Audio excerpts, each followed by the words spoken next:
എല്ലാവർക്കും നമസ്കാരം. 5th സ്റ്റാൻഡേർഡിലെ 10th യൂണിറ്റായ wonders in the sky and splendours on the earth എന്നുള്ള പാഠഭാഗത്തിൻ്റെ 3ാമത്തെ ക്ലാസ്സിലേക്ക് സ്വാഗതം. അടുത്തായി page number 170 the weather and the climate, അതായത് വെതറും ക്ലൈമറ്റും തമ്മിലുള്ള വ്യത്യാസം അല്ലെങ്കിൽ അവ തമ്മിലുള്ള ബന്ധം എന്നാണ് പറയാൻ പോകുന്നത്. അപ്പോൾ അവിടെ ഒരു പത്രവാർത്ത വന്നിരിക്കുന്നു. Under 17 cricket final match cancel due to rain, അതായത് അണ്ടർ 17 ക്രിക്കറ്റ് മാച്ചിൻ്റെ ഫൈനൽ മഴ മൂലം മാറ്റിവെച്ചിരിക്കുന്നു അല്ലെങ്കിൽ ക്യാൻസൽ ചെയ്തിരിക്കുന്നു എന്നാണ് ന്യൂസ്. അപ്പോൾ ആ ന്യൂസ് എന്താണെന്ന് നോക്കാം. Kochi the under 17 cricket final match scheduled yesterday was cancelled due to unexpected torrential rains. Weather forecast says that it is likely to have strong winds and rain for the next 3 days. അതായത് under 17 cricket match, അതായത് ഇന്നലെ നടക്കേണ്ട under 17 cricket match മഴ മൂലം എന്ത് ചെയ്തിരിക്കുന്നു, cancel ചെയ്തിരിക്കുന്നു അല്ലെങ്കിൽ ഉപേക്ഷിച്ചിരിക്കുന്നു. അടുത്ത 3 ദിവസത്തേക്ക് ശക്തമായ കാറ്റും മഴയും ഉണ്ടാകുമെന്ന് കാലാവസ്ഥാ നിരീക്ഷണ കേന്ദ്രം അറിയിച്ചിരിക്കുന്നു. അപ്പോൾ ഇവിടെ എന്താണ് പറഞ്ഞിരിക്കുന്നത്, മഴ പെയ്യാൻ സാധ്യതയുണ്ട് എന്നുള്ള വെതർ ഫോർകാസ്റ്റ് ആണ് പറഞ്ഞിരിക്കുന്നത്, അതായത് ദിനാവസ്ഥയുടെ ഒരു മുന്നറിയിപ്പാണ് തന്നിരിക്കുന്നത്. അപ്പോൾ വെതറും ക്ലൈമറ്റും തമ്മിലുള്ള വ്യത്യാസം എന്താണ് എന്ന് നോക്കാം. വെതർ എന്താണെന്ന് നോക്കാം. അപ്പോൾ അടുത്ത പേജിലേക്ക് വരാം. 171 അവിടെ പറയുന്നുണ്ട്, weather is the atmospheric condition experienced at a certain time in an area. അതായത് ഒരു നിശ്ചിത സമയത്ത് ഒരു പ്രദേശത്ത് അനുഭവപ്പെടുന്ന അന്തരീക്ഷത്തിൻ്റെ അവസ്ഥയാണ് ദിനാവസ്ഥ എന്ന് പറയും, അല്ലെങ്കിൽ വെതർ എന്ന് പറയും. എന്ന് പറഞ്ഞാൽ നമുക്ക് അതിൻ്റെ ഒന്നുകൂടെ പറയാം. ഇപ്പോൾ ഹ്യൂമിഡിറ്റി, അതായത് ചൂട്. അപ്പം നമുക്ക് ചൂടുണ്ടാകുന്ന ഒരു സമയം ഉണ്ടാവാം, അല്ലെങ്കിൽ ചൂട് അനുഭവപ്പെടുന്ന ദിവസം ഉണ്ടാവാം. ഇപ്പോൾ ഒരു മഴക്കാലമാണെന്ന് വെച്ചോ, ചില ദിവസങ്ങളിൽ ഹ്യൂമിഡിറ്റി ഉണ്ടാവും. അതുപോലെ തന്നെ ഇപ്പോൾ ഉണക്ക് സമയമാണെങ്കിൽ ചിലപ്പോൾ നമുക്ക് എന്ത് ചെയ്യും, ചില ദിവസങ്ങളിൽ മഴയുണ്ടാവും. അപ്പോൾ ഒരു പ്രത്യേക സമയത്ത് ഒരു പ്രത്യേക പ്രദേശത്ത് അനുഭവപ്പെടുന്ന അന്തരീക്ഷത്തിൻ്റെ അവസ്ഥ, അതിനെയാണ് നമ്മൾ വെതർ എന്ന് പറയും. അപ്പോൾ അതിന് എക്സാമ്പിളായിട്ട് എന്തെങ്കിലും humidity, heat, rain, wind, clouds etcetera in the atmosphere at a certain time influence the weather conditions. അതായത് ഹ്യൂമിഡിറ്റി, അല്ലെങ്കിൽ ഹീറ്റ്, അതല്ലെങ്കിൽ റെയിന്, അതല്ലെങ്കിൽ വിൻഡ്, ക്ലൗഡ്സ്, ഇങ്ങനെയൊക്കെ അനുഭവപ്പെടുന്ന ദിനാവസ്ഥയെ, അതായത് ഒരു ദിവസം ഒരു പ്രദേശത്ത് അനുഭവപ്പെടുന്ന പ്രത്യേക കണ്ടീഷൻ, അതിനെയാണ് വെതർ എന്ന് പറയുന്നത്. അപ്പോൾ ക്ലൈമറ്റ് എന്താണെന്ന് നോക്കാം. Climate is the average daily weather conditions experience in an area over a long period. അതായത് ഒരു ദീർഘകാലത്തേക്ക്, കുറച്ച് നാളത്തേക്ക് ഒരു പ്രദേശത്ത് അനുഭവപ്പെടുന്ന ആ ഒരു കാലാവസ്ഥ, അതിനെയാണ് നമ്മൾ എന്ത് പറയുന്നത്, ക്ലൈമറ്റ് എന്ന് പറയുന്നത്. അപ്പോൾ ഒരു പ്രത്യേക സ്ഥലത്ത് ഒരു ദീർഘകാലം അനുഭവപ്പെടുന്ന ദിനാവസ്ഥയുടെ ഒരു ശരാശരി. അപ്പോൾ നമുക്ക് എന്താണ്, മഴ പെയ്യാൻ തുടങ്ങിക്കഴിഞ്ഞാൽ നമുക്ക് കുറേ ദിവസങ്ങളിലേക്ക്, കുറേ നാളത്തേക്ക് നമുക്ക് മഴയായിരിക്കും. അപ്പോൾ അത് റെയിനി സീസൺ ആയിരിക്കും നമുക്ക്. അപ്പോൾ അതുപോലെ തന്നെ ചിലപ്പോൾ തണുപ്പ് കൂടിക്കഴിഞ്ഞാൽ, തണുപ്പുള്ള സമയം വന്നു കഴിഞ്ഞാൽ നമുക്ക് കുറച്ച് നാളത്തേക്ക് തണുപ്പായിരിക്കും. അതുപോലെ ചൂടുള്ള സമയം വരുമ്പോൾ കുറച്ച് നാളത്തേക്ക് ചൂടായിരിക്കും. അപ്പോൾ അങ്ങനെയുള്ളതിനെയാണ് നമ്മൾ ക്ലൈമറ്റ് എന്ന് പറയുന്നത്. പക്ഷേ വെതർ അതല്ല, ഒരു പ്രത്യേക സ്ഥലത്ത് ഒരു പ്രത്യേക സമയത്ത് അനുഭവപ്പെടുന്നത്. ഇപ്പം ചൂടുള്ള ആ ഒരു സമയത്തായിരിക്കും ചിലപ്പോൾ നമുക്ക് ഇടയ്ക്ക് 1-2 ദിവസങ്ങളിൽ മഴ കിട്ടും. അപ്പോൾ അന്ന് വെതർ എന്ന് പറയുന്നത് റെയിൻ ആയിരിക്കും, പക്ഷേ അവിടുത്തെ ക്ലൈമറ്റ് എന്തായിരിക്കും, ഹീറ്റ് ആയിരിക്കും.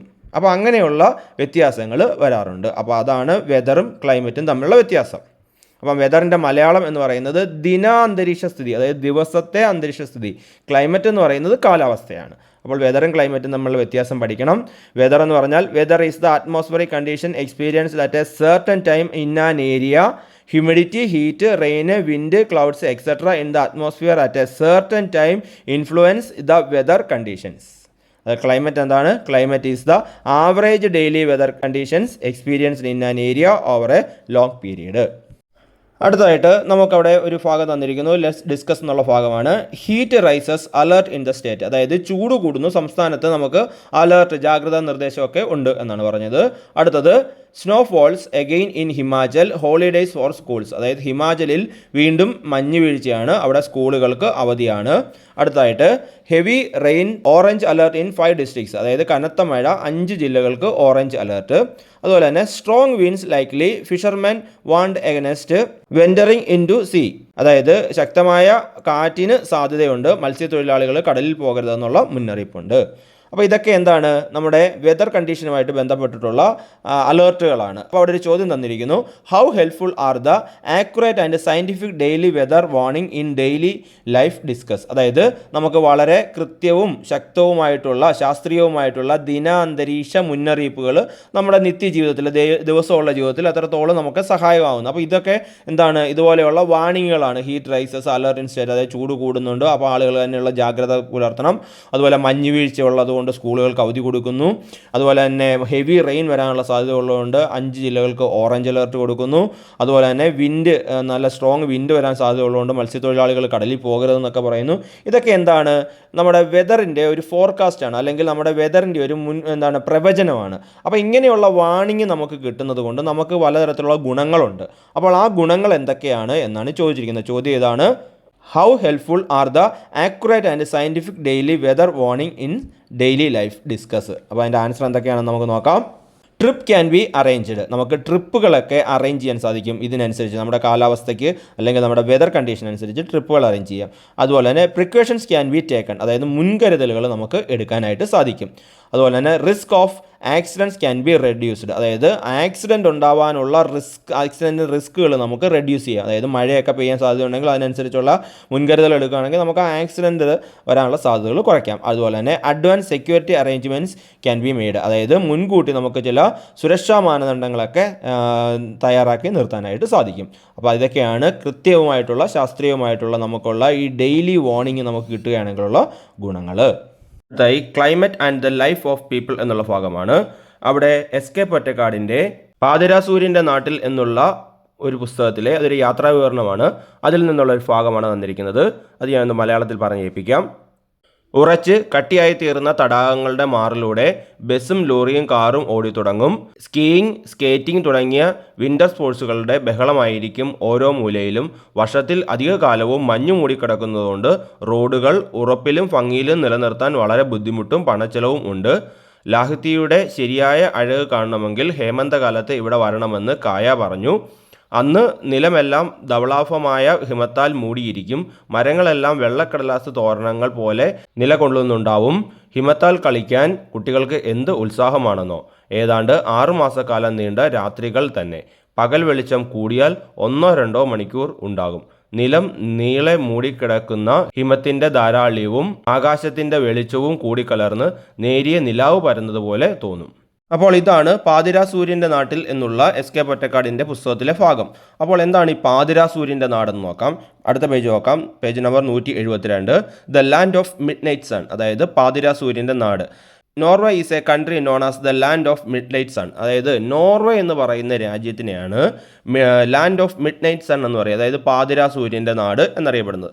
Norway is located at the northern part of Europe, അതായത് നോർവേ സ്ഥിതി ചെയ്യുന്നത് യൂറോപ്പ് എന്ന് പറയുന്ന കോണ്ടിനെൻറ്റിൻ്റെ വടക്കു ഭാഗത്താണ്, നോർത്തേൺ പാർട്ടിലാണ്. The northern most region of the Norway which are covered with snow for most of the year, അതായത് ഈ നോർവേയുടെ നോർത്തേൺ ഭാഗം, അതായത് നോർവേയുടെ വടക്ക് ഭാഗം എന്ന് പറയുന്നത് ഏകദേശം വർഷത്തിലെ എല്ലാ സമയങ്ങളിലും മഞ്ഞ് മൂടിക്കിടക്കുന്നതാണ്. Experiences 6 months of continuous day and 6 months of continuous nights, അതായത് അവിടെ 6 മാസം നീണ്ടു നിൽക്കുന്ന പകലും 6 മാസം നീണ്ടു നിൽക്കുന്ന രാത്രിയുമാണ്. നമുക്കിപ്പോൾ രാത്രിയും പകലും ഉണ്ടാകുന്നത് എങ്ങനെയാണെന്ന് നമുക്കറിയാം. പക്ഷേ ഈ നോർവേയുടെ പ്രത്യേകത എന്ന് പറഞ്ഞാൽ അവിടെ 6 മാസക്കാലം രാത്രിയാണെങ്കിൽ 6 മാസക്കാലം പകലാണ്. അങ്ങനെയാണ് കാണപ്പെടുന്നത്. അതുകൊണ്ടാണ് അതിനെ നമ്മൾ എന്ത് പറയുന്നത്, പാതിരാ സൂര്യൻ്റെ നാട് അല്ലെങ്കിൽ the land of midnight sun എന്ന് പറയുന്നത്. അപ്പോൾ അവിടെ ഒരു ആക്ടിവിറ്റി വന്നിരിക്കുന്നു, locate Norway on the atlas, അതായത് അറ്റ്ലസിനകത്ത് നോർവേ എവിടെയെന്ന് കണ്ടുപിടിക്കാൻ. അതാണ് നമുക്ക് മാപ്പിലേക്ക് നോക്കാം നോർവേ എവിടെയാണെന്ന്. യൂറോപ്പിൻ്റെ മുകളിൽ, അതായത് യൂറോപ്പിൻ്റെ വടക്ക് ഭാഗത്താണ് നോർവേയുടെ പൊസിഷൻ. അടുത്ത ഭാഗം നോക്കാം. Let see how life is organised in this sparsely populated snowy regions, അതായത് ഇതുപോലെ മഞ്ഞ് മൂടിക്കിടക്കുന്ന സ്ഥലങ്ങളിൽ എങ്ങനെയാണ് മനുഷ്യ ജീവിതം എന്ന് നമുക്ക് നോക്കാം. The people here wear airtight footwear made of leather and clothes made of fur, അതായത് ഇവിടുത്തെ ആളുകൾ ധരിക്കുന്നത് എയർ ടൈറ്റ് ആയിട്ടുള്ള ഫുഡ് വെയർ ആണ്, അതായത് ഈ വായു കടക്കാത്ത ഫുഡ് വെയർ ഷൂകളാണ്. അത് മെയ്ഡ് ഓഫ് ലെതർ, അതായത് തുകൽ കൊണ്ട് ഉണ്ടാക്കിയിട്ടുള്ള, ലെതർ കൊണ്ട് ഉണ്ടാക്കിയിട്ടുള്ള വായു കിടക്കാത്ത ഷൂകളും. And clothes made of fur, അതായത് രോമങ്ങൾ കൊണ്ട് നിർമ്മിക്കപ്പെട്ടിട്ടുള്ള വസ്ത്രങ്ങളും. അത് നമുക്കറിയാമല്ലോ, കമ്പിളി വസ്ത്രങ്ങളെയാണ് രോമങ്ങൾ കൊണ്ട് നിർമ്മിച്ചിട്ടുള്ള വസ്ത്രങ്ങളെന്ന് പറയുന്നത്. അപ്പോൾ അങ്ങനെയുള്ള വസ്ത്രങ്ങളുമാണ് ധരിക്കുന്നത്. It is a common sight to watch the local people called Inuits travelling on a flat sledge pulled by a domesticated dogs, അതായത് ഇവിടെ താമസിക്കുന്ന ആളുകളെ സാധാരണ വിളിക്കുന്ന പേരാണ് ഇന്യൂട്സ് എന്ന് പറയും. അവർ ട്രാവൽ ചെയ്യുന്നത് എന്താണ്, flat sledge pulled by the domesticated dogs, അതായത് ട്രെയിൻ ചെയ്ത ഡോഗ്സ് വലിച്ചുകൊണ്ട് പോകുന്ന സ്ലെഡ്ജ് പോലെയുള്ള ഒരു സാധനത്തിലാണ് അവർ യാത്ര ചെയ്യുന്നത്. അതാണ് നമ്മുടെ പുസ്തകത്തിലെ പിക്ചറിൽ തന്നിരിക്കുന്നത്, സ്ലെഡ്ജ് എന്ന് കാണിച്ചിരിക്കുന്നത്. അപ്പോൾ അത് മഞ്ഞിൽ കൂടി ഇങ്ങനെ പട്ടികൾ വലിച്ചുകൊണ്ട് പോകുക, അതിലാണ് അവർ യാത്ര ചെയ്യുന്നത്. During the winter season which last for 6 months, അതായത് ഈ വിൻ്റർ സീസണ് ഒരു 6 മാസക്കാലം നിലനിൽക്കും. They do not leave their dwelling which is called an igloo. അവർ താമസിക്കുന്ന വീടുകളെ അറിയപ്പെടുന്ന ഇഗ്ലൂ എന്നാണ്. ഈ ഇഗ്ലൂവിൽ നിന്നും ഈ 6 മാസക്കാലം അവർ പുറത്ത് ഇറങ്ങാറേയില്ല. The chief plant species here are ferns and mosses. അതായത് ഇവിടെയുള്ള പ്രധാനപ്പെട്ട ചെടി അല്ലെങ്കിൽ സസ്യവർഗം എന്ന് പറയുന്നത് ഫെൻസ്, അതായത് ഫെൻസ് എന്ന് പറയുന്നത് പന്നൽ എന്ന് പറയും, പന്നൽ. അതായത് അതുപോലെ തന്നെ മോസസ്, പായലുകൾ. അപ്പം പന്നല്, പായൽ എന്നിവയൊക്കെയാണ് ഇവിടെയുള്ള പ്രധാനപ്പെട്ട സസ്യവർഗ്ഗങ്ങൾ.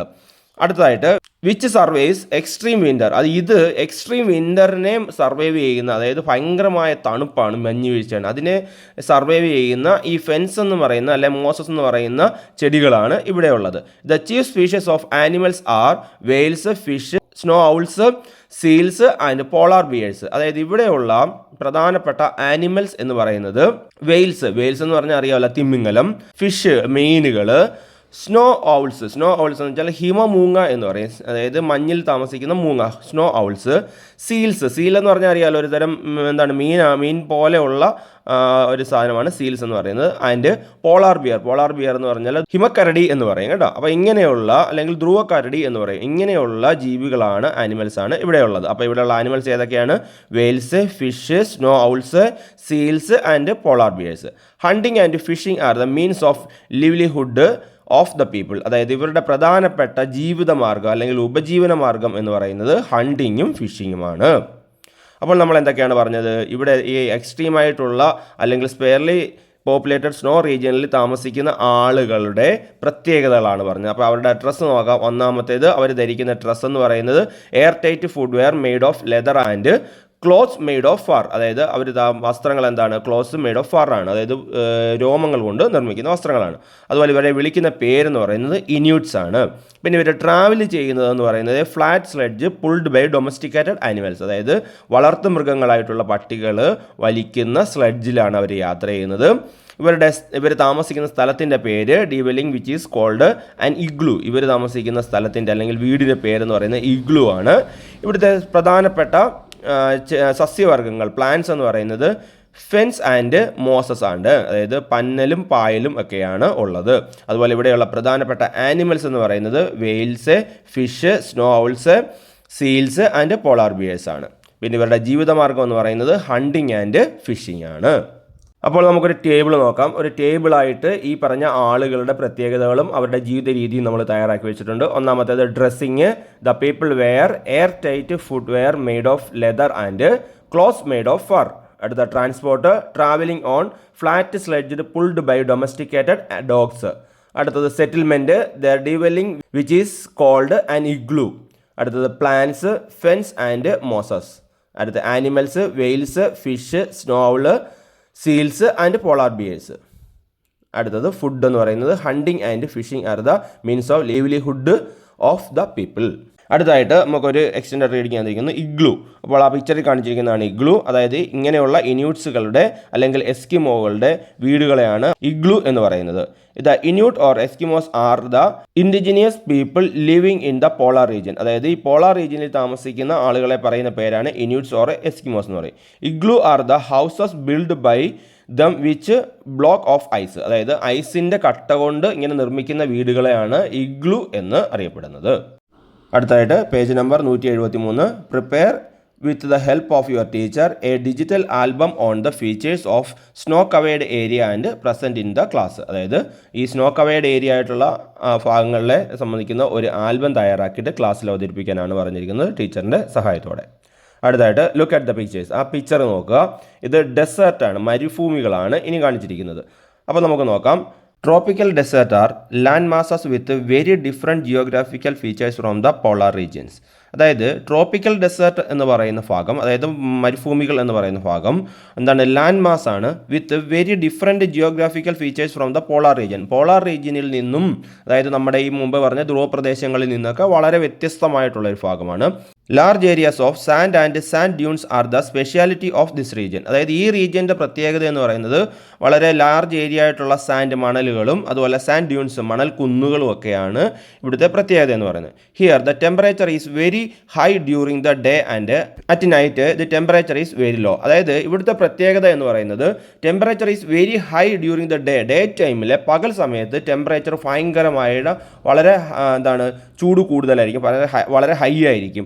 അതുപോലെ അറ്റ് നൈറ്റിൽ രാത്രിയിൽ ടെമ്പറേച്ചർ വെരി ലോ ആണ്, ടെമ്പറേച്ചർ ഭയങ്കരമായിട്ട് കുറവായിരിക്കും, വളരെയധികം കുറവായിരിക്കും. അപ്പോൾ ഇതാണ് അവിടുത്തെ പ്രത്യേകത എന്ന് പറയുന്നത്. These areas with very little rainfall experiences high temperatures, dry winds and water scarcity. അതായത് ഈ ഏരിയകളുടെ പ്രത്യേകത എന്ന് പറയുന്നത് വെരി ലിറ്റിൽ റെയിൻഫോൾ ആണ്, വളരെ കുറച്ച് മഴയാണ്, അതുപോലെ തന്നെ ഹൈ ടെമ്പറേച്ചറാണ്, വളരെയധികം ചൂടാണ്, ഡ്രൈ വിൻഡ്സ് അതായത് ചൂട് കാറ്റുകളുണ്ടാവും, ആൻഡ് വാട്ടർ സ്കേഴ്സിറ്റി അതായത് ജല ദൗർലഭ്യം, വെള്ളം കിട്ടാത്ത അവസ്ഥ.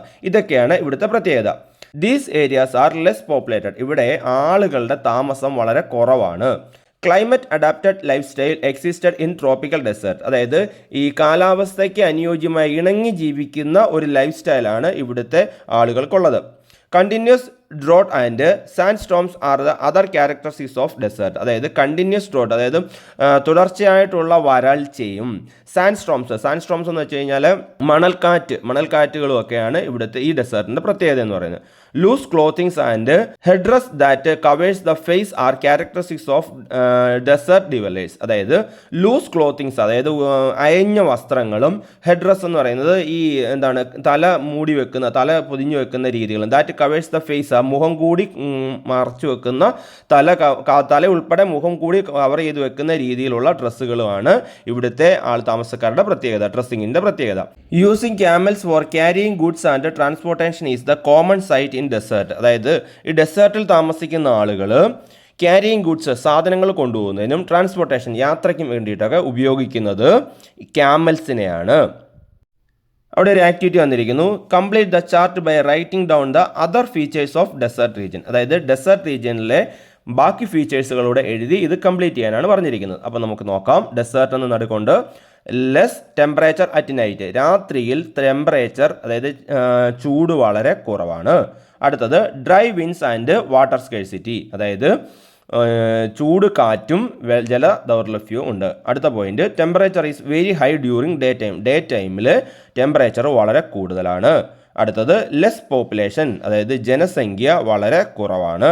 അടുത്തത് വൈഡ് സാൻഡി ഏരിയാസ് അതായത് വിശാലമായിട്ടുള്ള മണൽ പരപ്പുകളാണുള്ളത്. അടുത്തത് വെരി ലിറ്റിൽ റെയിൻഫോൾ വളരെ കുറച്ച് മഴയാണ് ലഭിക്കുന്നത്. ഇനിയും പോയിന്റുകളുണ്ട്, അതും കൂടെ നിങ്ങൾ എഴുതിക്കൊള്ളുക. ഡ്രോട്ട് ആൻഡ് സാൻഡി സ്റ്റോംസ് അതായത് വരൾച്ചയും മണൽക്കാറ്റുകളുമാണ് ഇവിടുത്തെ മറ്റൊരു പ്രത്യേകത. അടുത്തത് loose clothing and headdress that covers the face. അതായത് അയഞ്ഞ വസ്ത്രങ്ങളും ഹെഡ്രസ് അതായത് തല കവർ ചെയ്യുന്ന തുണിയും ദാറ്റ് കവേഴ്സ് ദ ഫേസ് മുഖം കൂടി ഉൾപ്പെടെ കവർ ചെയ്യുന്ന ഒരു ഡ്രസ്സും അവർ ധരിക്കാറുണ്ട്. അടുത്ത പോയിന്റ് എന്ന് പറയുന്നത് using camels for carrying goods and transportation. അതായത് ക്യാമൽസിനെ ഗുഡ്സ് ക്യാരി ചെയ്യുന്നതിനും ട്രാൻസ്പോർട്ടേഷനും വേണ്ടിയിട്ടും ഉപയോഗിക്കുന്നു. അപ്പോൾ ഇത്രയുമാണ് ഇവിടുത്തെ പ്രത്യേകത. അപ്പോൾ ഡെസേർട്ടിൻ്റെ പ്രത്യേകത ഒന്നുകൂടെ നോക്കാം.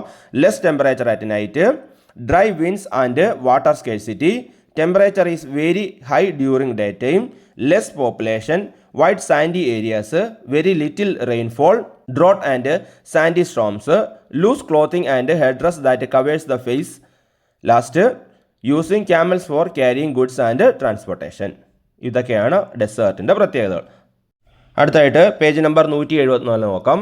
അപ്പോൾ നമ്മൾ രണ്ട് രീതിയിലുള്ള കാലാവസ്ഥയാണ് പറഞ്ഞത്. എന്തൊക്കെയാണ്? ഒന്ന് ധ്രുവ പ്രദേശങ്ങളിലുള്ള കാലാവസ്ഥയും അതുപോലെ മരുപ്രദേശങ്ങളുമാണ്. അപ്പോൾ ഇത്തരത്തിലുള്ള ഭൂമിയുടെ വ്യതിയാനങ്ങൾ എന്ന് പറയുന്നത് അവിടെ താമസിക്കുന്ന ആളുകളുടെ കൃഷി, തൊഴിൽ, ആഹാരം, വസ്ത്രധാരണ രീതി, വീട് നിർമ്മാണം, ആഘോഷങ്ങൾ എന്നിവയെല്ലാം ബാധിക്കുന്നുണ്ട്.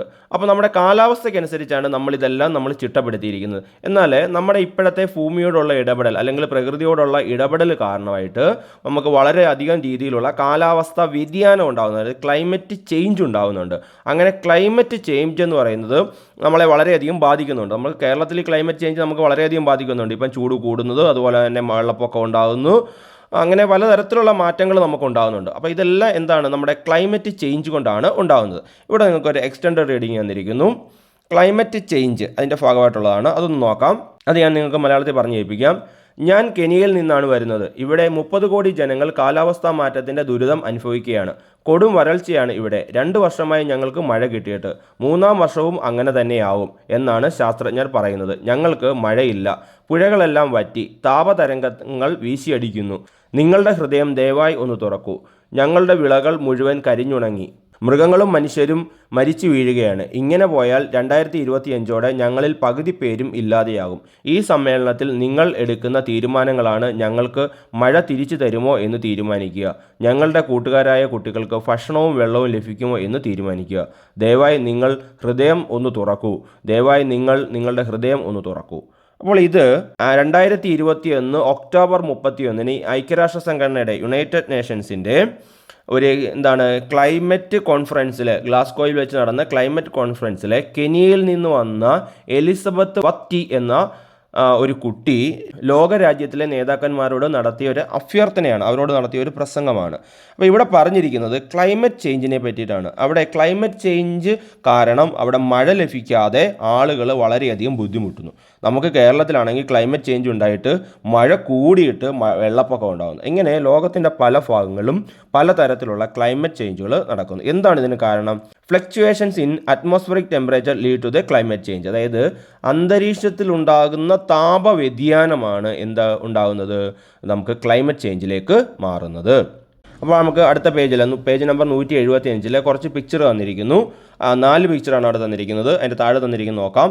Observe the picture. Natural calamities occurs in the earth due to climate change are given in the picture. അതായത് ക്ലൈമറ്റ് ചേഞ്ച് കൊണ്ട് ഉണ്ടാകുന്ന നാച്ചുറൽ കലാമിറ്റീസിൻ്റെ പിക്ചറുകളാണ് തന്നിരിക്കുന്നത്. ഒന്നാമത്തേത് മെൽറ്റിംഗ് ഓഫ് പോളാർ ഐസ്. അതായത് ഈ പോളാർ ഐസുകൾ, അതായത് നമ്മുടെ ധ്രുവപ്രദേശങ്ങളിലുള്ള മഞ്ഞ് ഉരുകുന്നു. അങ്ങനെ മഞ്ഞുരുകി കഴിഞ്ഞാൽ കടലിലേക്ക് വെള്ളം കൂടുകയും തീരപ്രദേശങ്ങളിലുള്ളവർക്ക് വെള്ളപ്പൊക്കം, കടലിൽ നിന്നും വെള്ളം കയറിയിട്ടുള്ള ബുദ്ധിമുട്ടുകൾ ഉണ്ടാവുകയും ചെയ്യും. രണ്ടാമത്തെ താഴെ തന്നിരിക്കുന്ന പിക്ചർ എന്ന് പറയുന്നത് ഡ്രോട്ടാണ്. അതായത് വരൾച്ച ഉണ്ടാകുന്നു. അതുപോലെ തന്നെ ഫോറസ്റ്റ് ഫയർ ഉണ്ടാകുന്നു, അല്ലേ, കാട്ട് തീ ഉണ്ടാകുന്നു. അടുത്ത മൂന്നാമത്തെ പിക്ചർ തന്നിരിക്കുന്നത് ലാൻഡ് സ്ലൈഡാണ്. അതായത് മണ്ണൊലിപ്പ് എന്ന് പറയും, അല്ലേ, അല്ലെങ്കിൽ ഉരുൾപൊട്ടൽ എന്നൊക്കെ പറയും. അങ്ങനെ ഉണ്ടാകുന്നതാണ് ലാൻഡ് സ്ലൈഡ്. അതും ഇത് പറഞ്ഞതുപോലെ തന്നെ കാലാവസ്ഥാ മാറ്റം കൊണ്ടുണ്ടാകുന്നത്. അടുത്തത് ഫ്ലഡ്, വെള്ളപ്പൊക്കം. അപ്പോൾ ഇതൊക്കെയാണ് ക്ലൈമറ്റ് ചേഞ്ച് കൊണ്ടുണ്ടാകുന്ന നാച്ചുറൽ കലാമിറ്റീസ്. അപ്പോൾ അവിടെ താഴെ തന്നിരിക്കുന്നത് നോക്കാം. Let's check the side effects of climate change. Climate ചേഞ്ചിൻ്റെ സൈഡ് എഫക്ട്സ് എന്തൊക്കെ നോക്കാം. ക്ലൈമറ്റ് ചേഞ്ച് സൈഡ് എഫക്ട്സ് നോക്കാം. Rising global temperature. അതായത് ആഗോള താപനം, അതായത് ലോകം മുഴുവനുമുള്ള ചൂട് കൂടുന്നു, അതായത് ആഗോള താപനം കൂടുന്നു.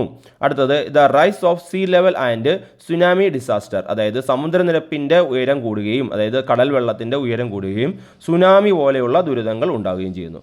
അടുത്തതായിട്ട് rainfall that is not seasonal and fluctuating rainfall. അതായത് ഈ കാലം തെറ്റിയുള്ള മഴ, അതായത് കൃത്യസമയത്ത് മഴ ലഭിക്കാതെ ഇരിക്കുക, അല്ലെങ്കിൽ മഴ കിട്ടേണ്ടാത്ത സമയത്ത് മഴ ലഭിക്കുക, വേണ്ട സമയത്ത് മഴ പെയ്യാതിരിക്കുക, ഇങ്ങനെയൊക്കെയുള്ള കാലാവസ്ഥ മാറ്റങ്ങളുണ്ടാകുന്നു. അടുത്തത് ഡ്രോട്ട് എന്ന് വെച്ചാൽ വരൾച്ചയാണ്. Melting of polar ice. അതായത് ധ്രുവപ്രദേശങ്ങളിലെ അല്ലെങ്കിൽ പോളാർ ഭാഗങ്ങളിലെ ഐസുകൾ ഉരുകുന്നു. ഇതൊക്കെയാണ് സൈഡ് എഫക്ട്സ് ക്ലൈമറ്റ് ചേഞ്ചിൻ്റെ സൈഡ് എഫക്ട്സ്. അപ്പോൾ അത് കൃത്യമായിട്ടും പഠിക്കണം. എന്തൊക്കെയാണ്? Rising global temperature, the rise of sea level that tsunami disaster.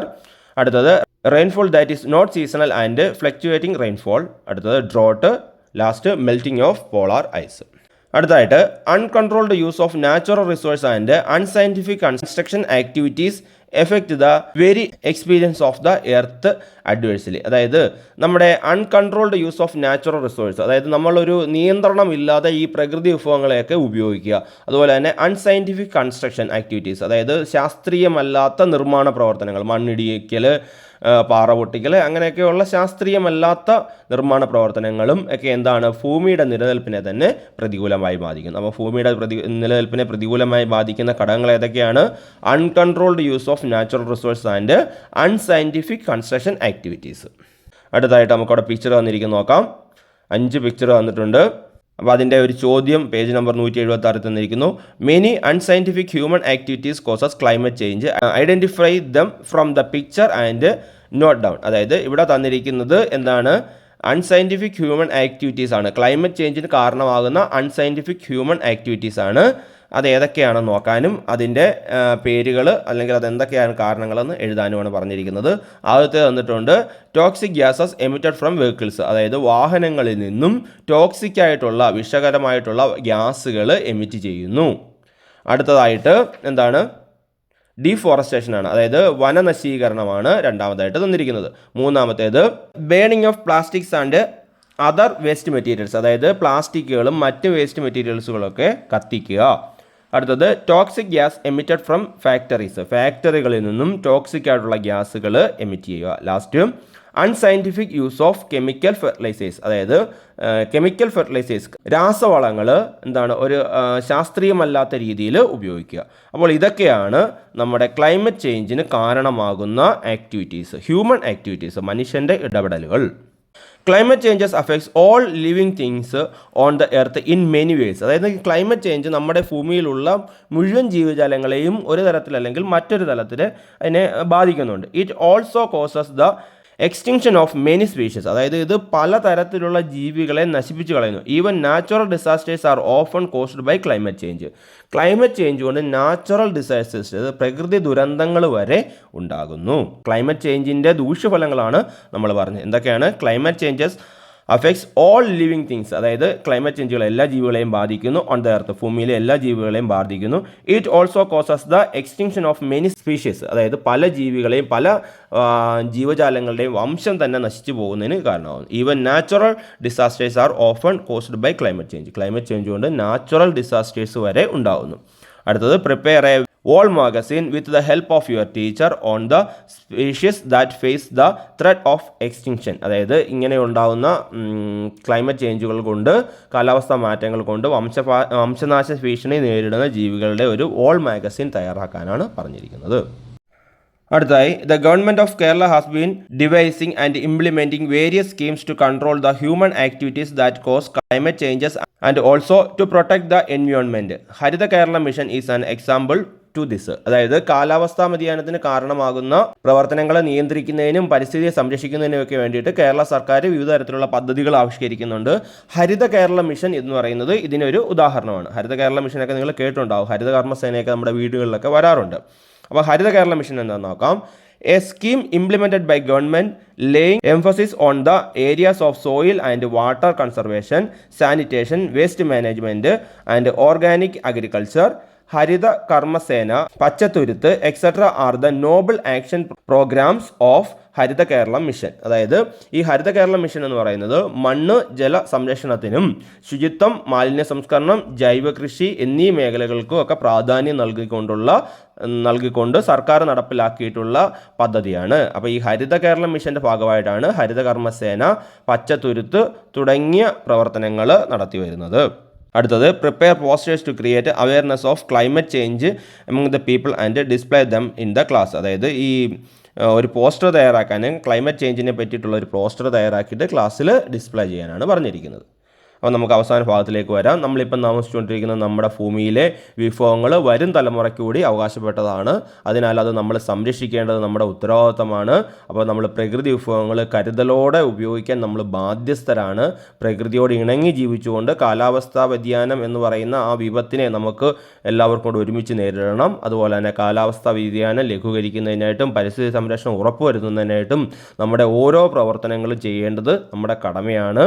അപ്പം പാരിസ്ഥിതിക പ്രവർത്തനങ്ങൾ നമ്മുടെ ചുറ്റുപാടിൽ നിന്ന് തന്നെ നമ്മൾ ആരംഭിക്കണം. അപ്പോൾ നമുക്ക് അവസാനത്തെ ഭാഗത്തിലേക്ക് വരാം. Page number 177. What environmental actions can you take to mitigate climate change?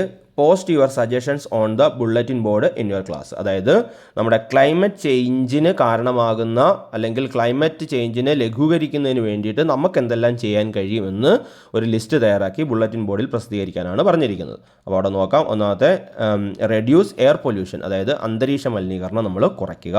അടുത്തത് പ്രിവെൻറ്റ് ഡീഫോറസ്റ്റേഷൻ, വനനശീകരണം കുറയ്ക്കുക അല്ലെങ്കിൽ അതിനെ തടയുക. റെഡ്യൂസ് ദ യൂസ് ഓഫ് പ്ലാസ്റ്റിക്കിൻ്റെ ഉപയോഗങ്ങൾ കുറയ്ക്കുക. അടുത്തത് increase the use of organic fertilisers, അതായത് ജൈവ വളങ്ങൾ ഉപയോഗിക്കാനുള്ളത് ആ പ്രവർത്തനം നമ്മൾ വർദ്ധിപ്പിക്കുക. അടുത്തത് use paper or cloth bags instead of plastic carry bags, അതായത് പ്ലാസ്റ്റിക് ക്യാരി ബാഗുകൾക്ക് പകരം പേപ്പർ കൊണ്ടോ തുണി കൊണ്ടോ ഉള്ള ബാഗുകൾ നമ്മൾ ഉപയോഗിക്കുക.